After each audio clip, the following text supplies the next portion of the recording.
Want a paycheck for doing nothing? It's called dividend investing, and we're building that cash flow starting right now. Every week on the Dividend Paycheck, we look at Dividend Aristocrats, ETFs, monthly and weekly payers to supercharge your Dividend Snowball.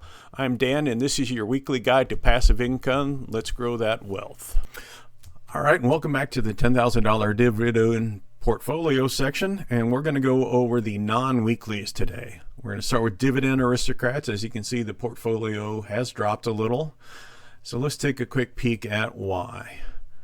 It looks like we've had a lot of losses. Now, a lot of these haven't paid any dividends yet, but we had our big winner is CAT. It went from 680 up to 830.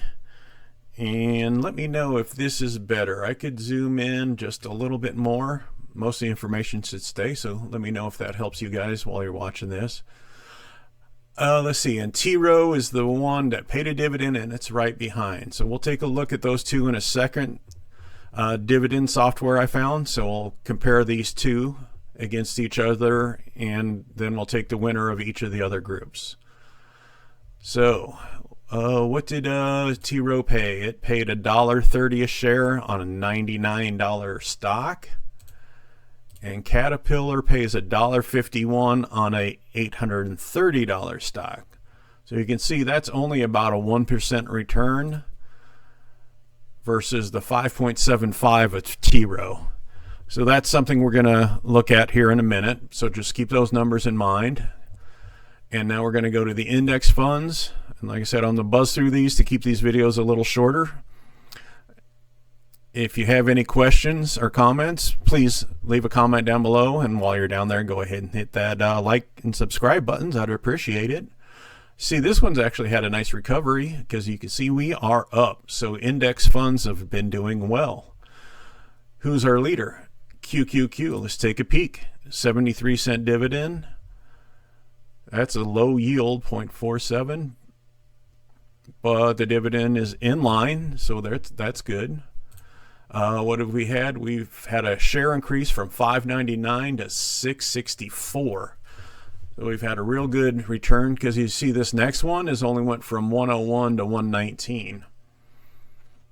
But it must pay a 26-cent dividend, but it has a 1.24 yield, so the yield is a little higher. And this pays quarterly. So that's neat. Okay. All right.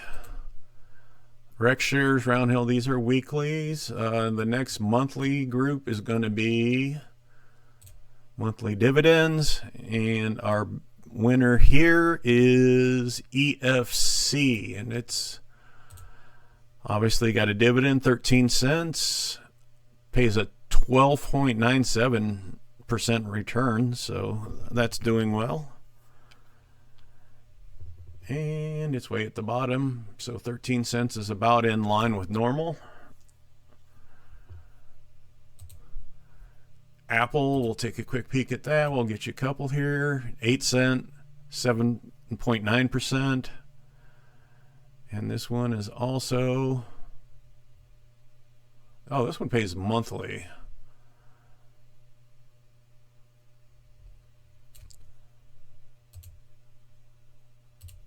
PLFT, 10 cent, 15% return. Oh, this is the one. It's a really, really low price. So let's take a quick peek. Because we have a lot of shares of this.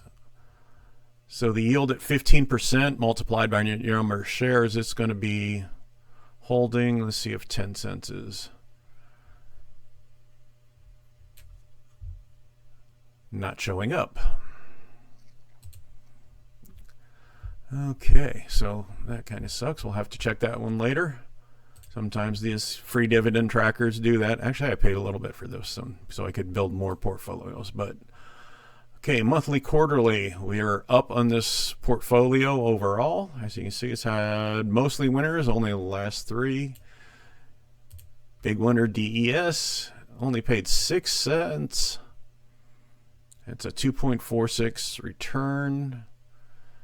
And that's, it does that. It seems 21 out of high down to a penny. So these dividends don't seem that consistent. on a $38 stock, but it is performing well price-wise. 36 up to 38. So that and the dividends, we're doing good.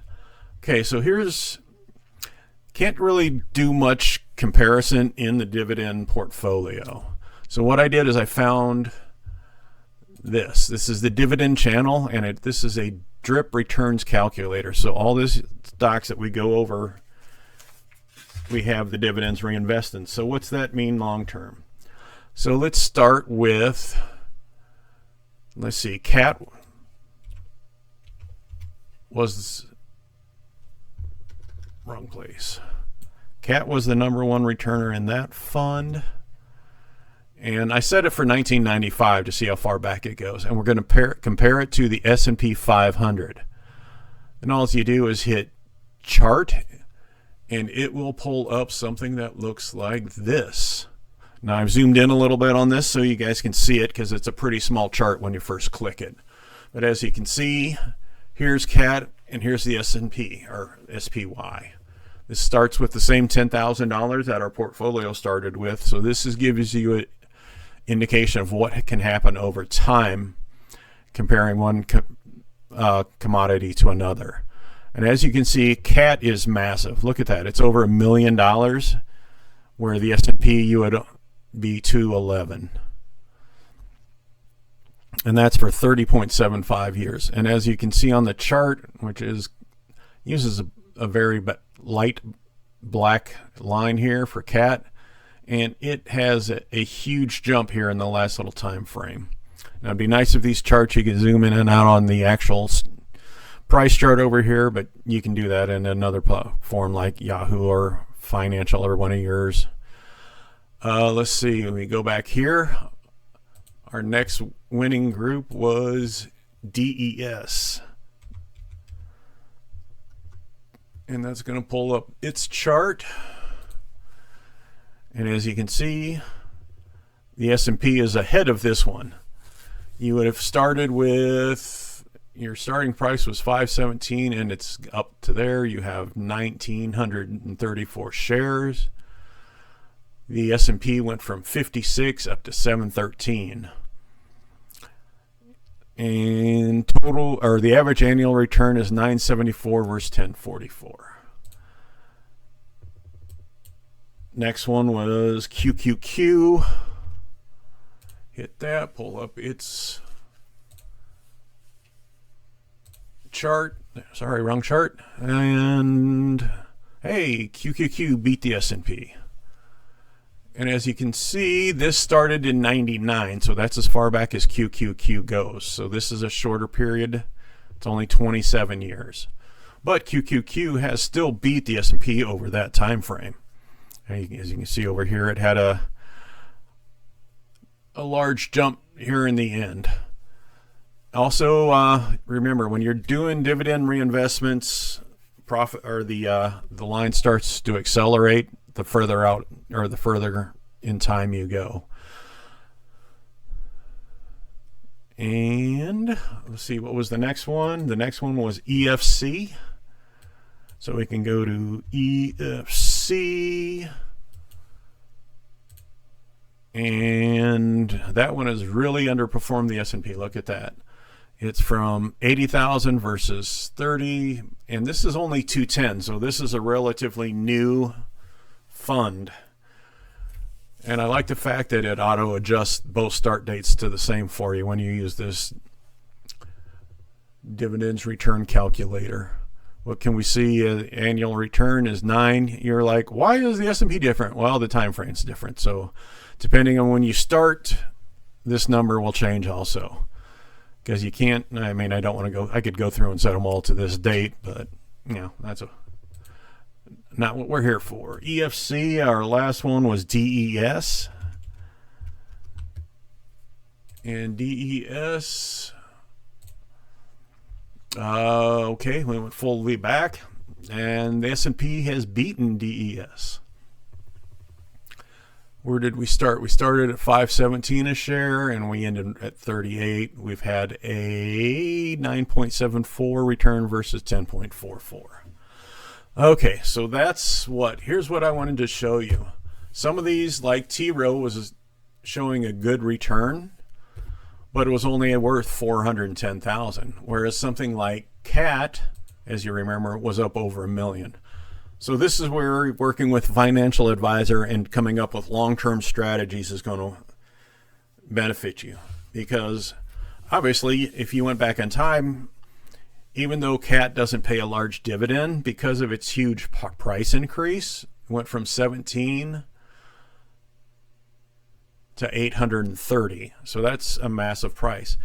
And this is where, as you get to retirement, these are the kind of returns. 16.28 annual return, and this is on $10,000 and forget. This doesn't count for inflation, so $10,000 at 95 was worth a lot more than it is now.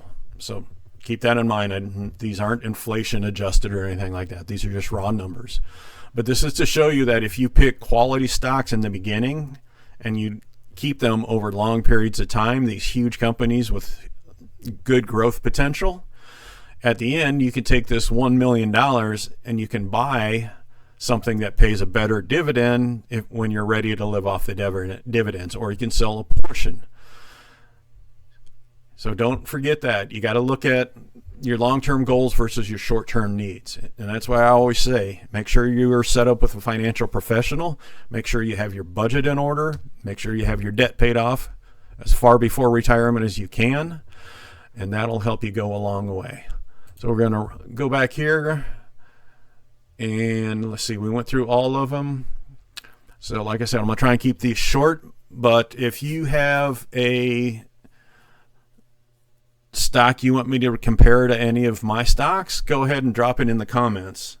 That'll really help this get some different perspectives going in here. All right, guys, I'm going to take off for the day. I thank you for joining me, and don't forget, like and subscribe, and I'll see you in the next video. Thank you for staying to the end. If you haven't yet, please give me a like and subscribe. It means the world to me and helps me make more videos. Thank you so much. Goodbye.